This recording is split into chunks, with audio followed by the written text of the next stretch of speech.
Mason stood outside the front doors of the restaurant he had spent 12 years building, listening as laughter floated through the windows. It was Friday night.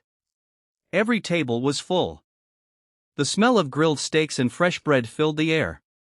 It should have been one of the happiest moments of his week.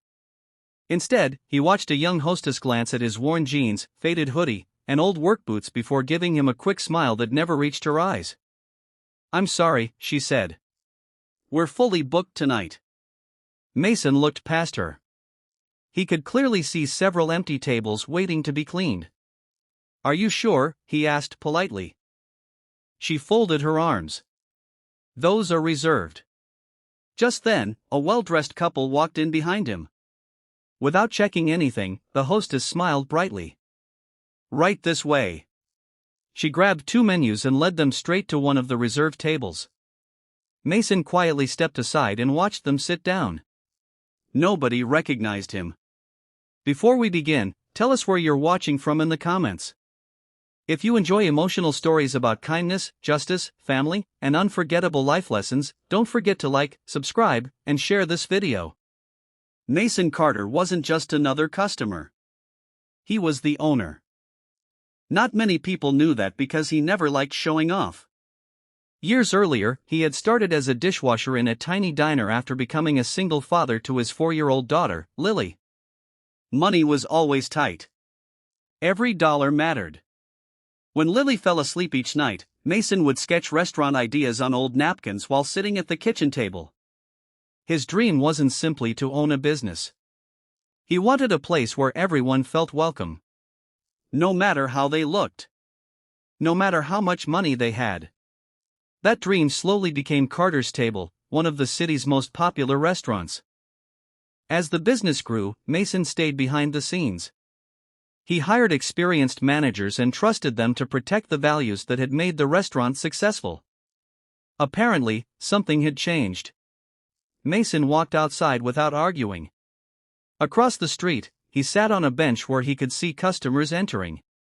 An elderly couple approached the entrance. The man wore old sneakers and carried a walking cane. The hostess welcomed them with the same cold expression. A minute later, they slowly walked away. The old woman wiped tears from her eyes. Mason's stomach tightened. This wasn't an accident. It was a pattern.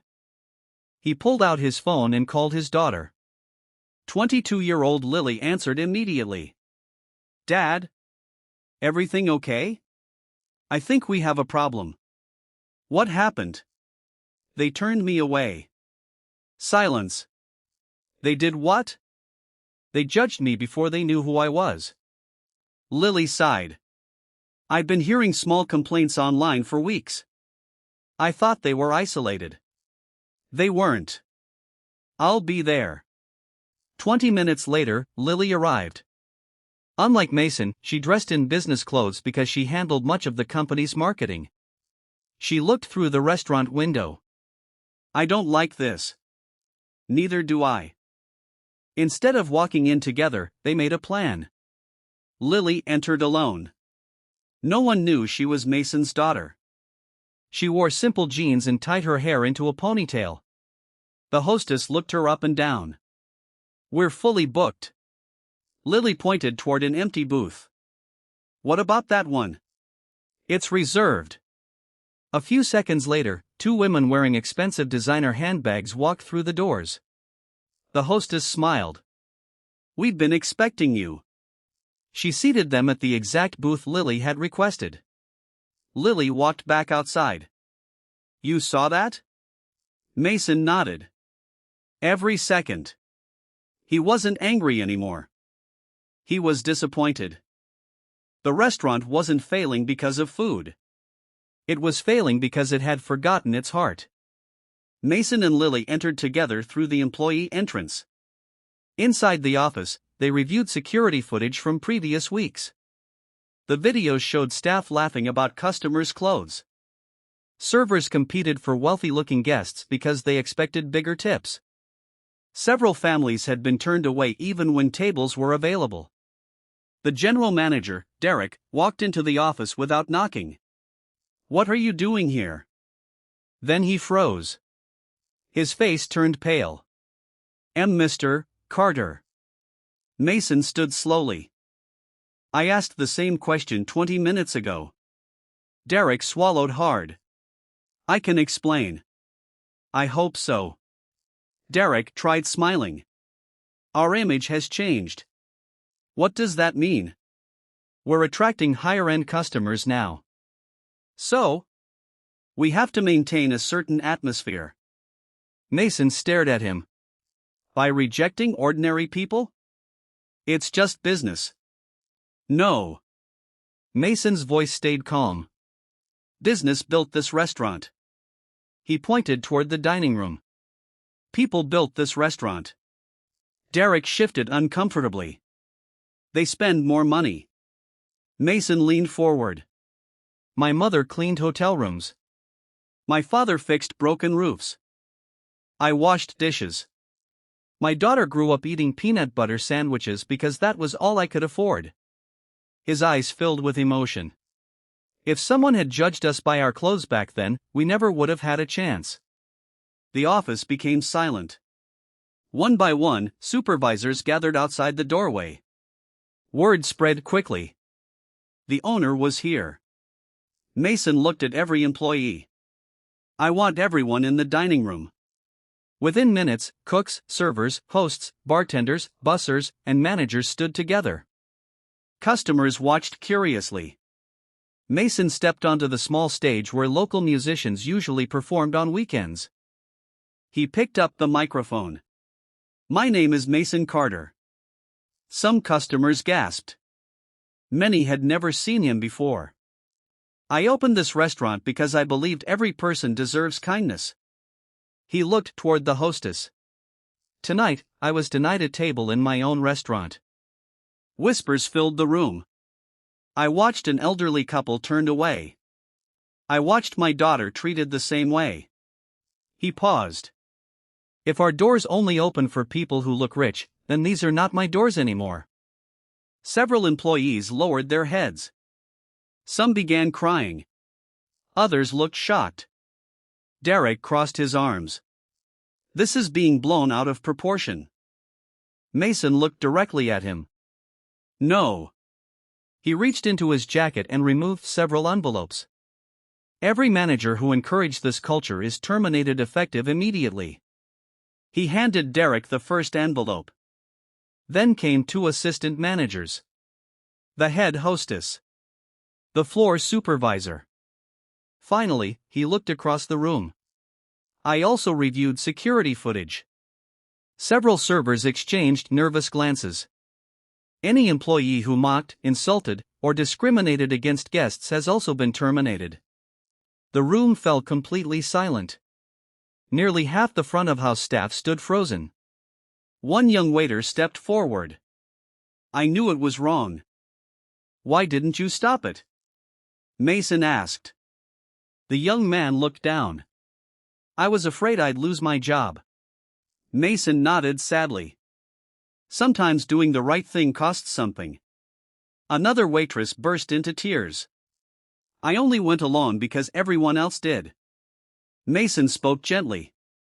I hope tonight changes your future. Security quietly escorted the terminated employees out. Many customers expected applause. Instead, Mason surprised everyone.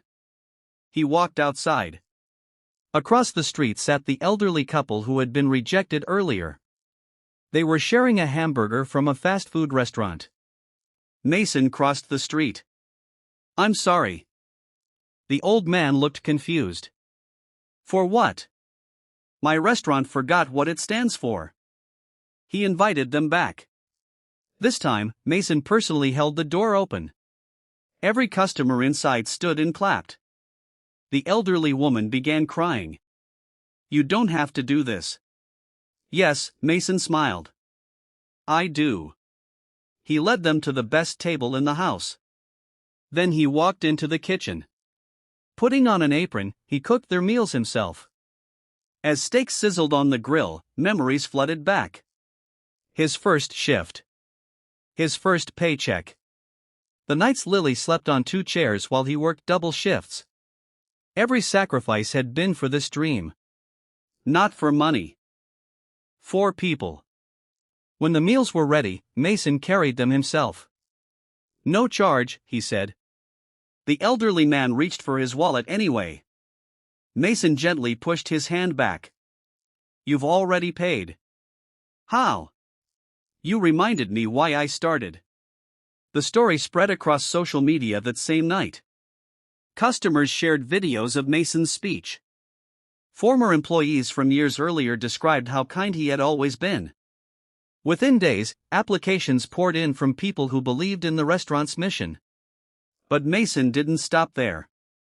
Every new employee attended a special training session. Instead of beginning with menus or recipes, Mason told his own story.